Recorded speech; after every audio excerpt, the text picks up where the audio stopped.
Oh, I moved it in the wrong direction. No going back.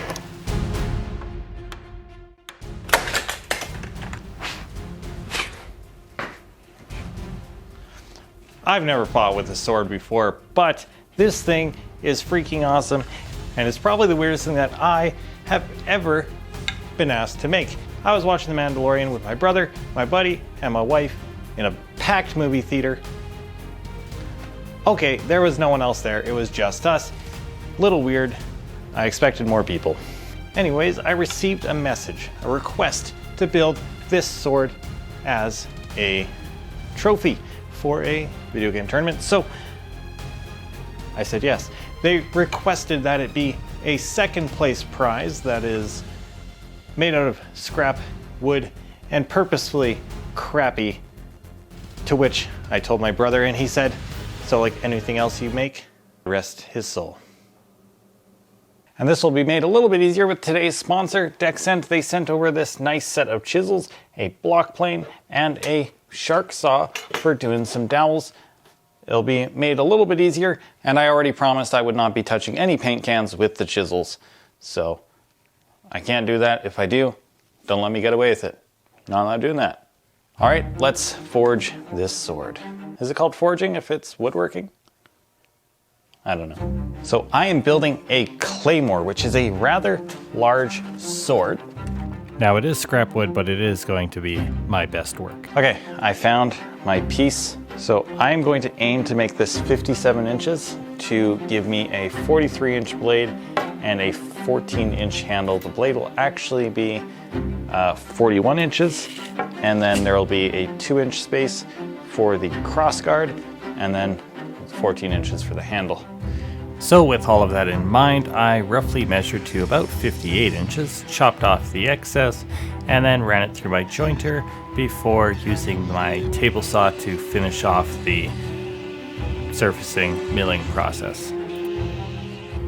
Okay, I'm gonna try to use this block plane to clean up all these burn marks. Now, I have literally never used a block plane. I know that I pull it towards myself with the Japanese style. So I'm going to attempt to do that. It's crazy how fine that is. Myself and high quality tools, it's a weird combination. This is gonna be my top.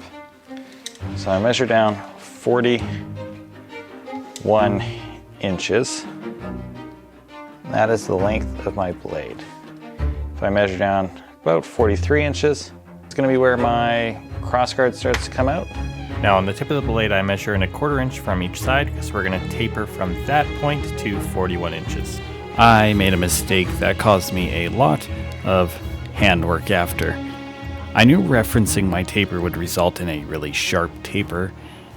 I knew I removed 1/4 inch off the blade, but I didn't think that that 1/4 inch was only at the top. So when I filled the space with 1/4 inch material, I created a sharp taper. I needed a 1/4 inch piece that was super short, like 1/4 inch long right at the tip, and it would have been perfect. Lesson learned, but hand tools saved the day.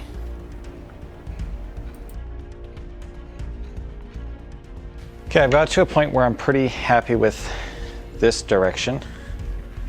I'm gonna need to pull in here a fair bit, but I want to give it a bit of a swoop. So I'm just setting this in. This is probably about 1/4 of an inch. Yeah. Which should take off 1/2 inch across the whole thing. And I'm just going to run this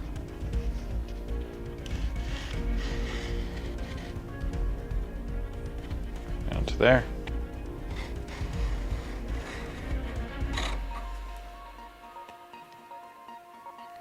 Perfect. Okay, so I have my handle. I'm going to cut out from here all the way down to here.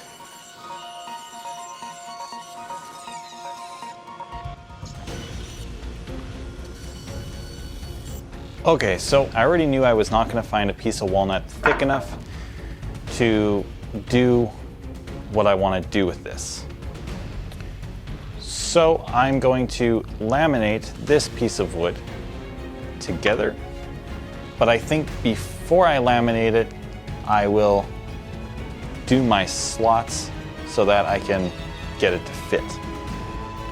Similar to what I did with the yoke, I jointed it and then I finished milling it down using my table saw because I'm working with fairly nice thin stock. I cut two 14-inch pieces. I then measured out my center because I'm going to cut the groove so that it can wrap around the blade of the sword. After that, I set up my crosscut sled and I determined the depth of the cut that I need to make by using my setup blocks and just referencing my piece of wood, set it, and made my cuts. Definitely too wide. Can I fill that up with glue? I made a quick adjustment and checked again. Oh, I moved it in the wrong direction.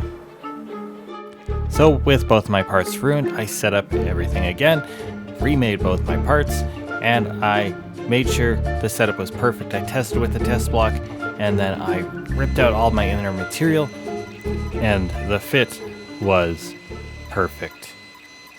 I am going to use one of my new chisels. I am very much so not a pro with chisels. Dang, these things are so sharp.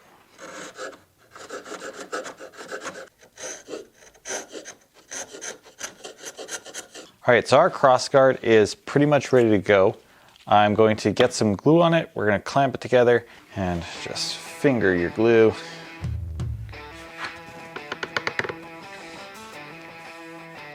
Time is starting to run short. I did a round over on the tip of my blade. I actually had to open up the garage in order to do the other side.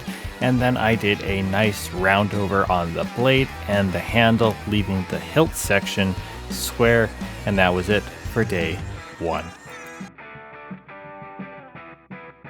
Normally when I only have like 30 minutes, I don't come over here, but I just really wanted to work on this project. It's so much fun. It's such a weird project, but the other way, nice. And that's pretty much what I wanted it to do. I wanted it to be tight, but not too tight. I'm having way too much fun with this block plane, so I flattened this thing out a little bit, and then I started doing the design. I spent probably 15 minutes working this out, and I came across something I was pretty happy with. So then I moved on to the bandsaw, and I carved out one side before double-siding taping all those back on so I could do the other dimension, and then after that I got to peel it all apart. It was a very satisfying process, and it turned out pretty darn cool, I think.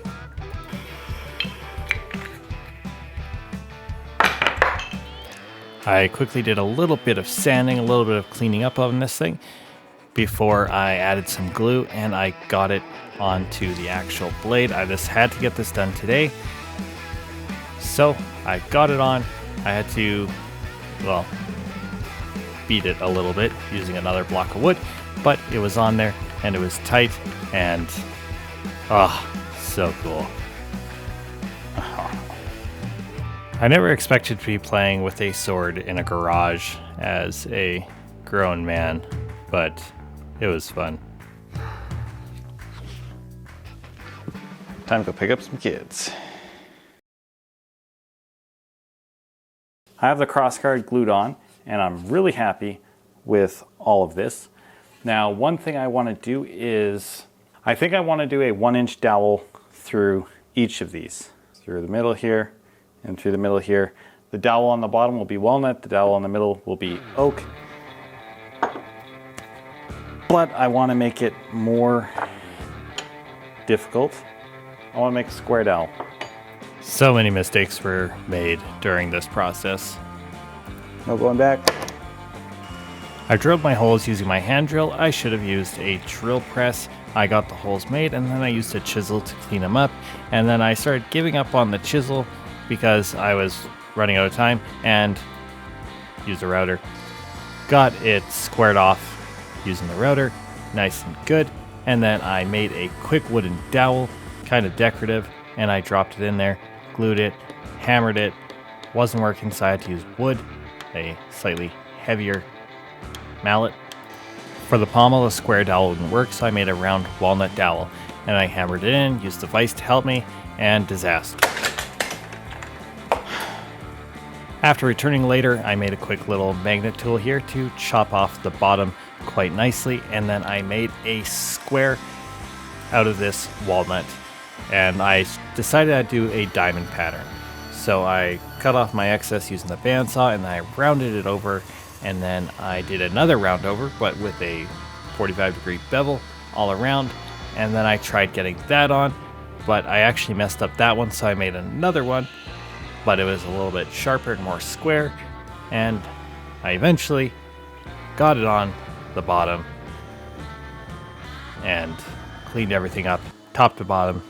A few burn marks were still there, but it was mostly clean. I was running out of time. This project has been exhausting. It's been a big rush to try to get it done. I've made a new pommel, and now I'm going to glue it in place. All right, we're at that awesome part where we get to throw a bit of oil on this thing. So now, while I'm oiling this, if you guys can do me a really huge favor, like this video and leave a comment on what you think my first attempt at a sword, how it turned out. I feel like it turned out pretty good. I ran into some hiccups. I was definitely rushing. I took shortcuts, as I do. That's me.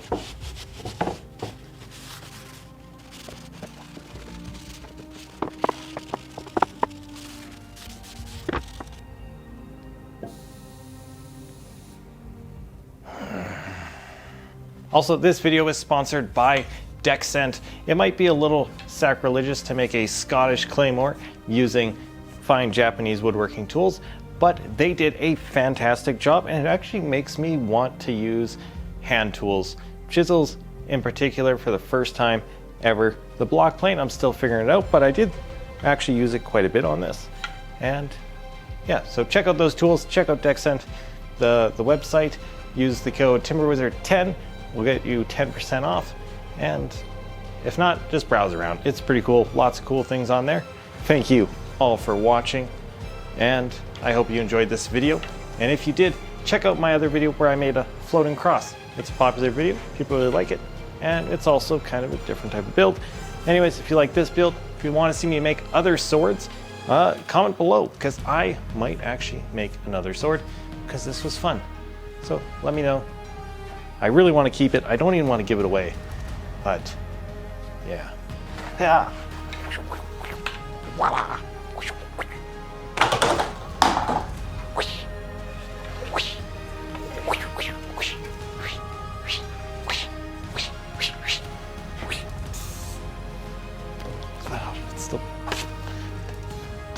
It still tastes like soap.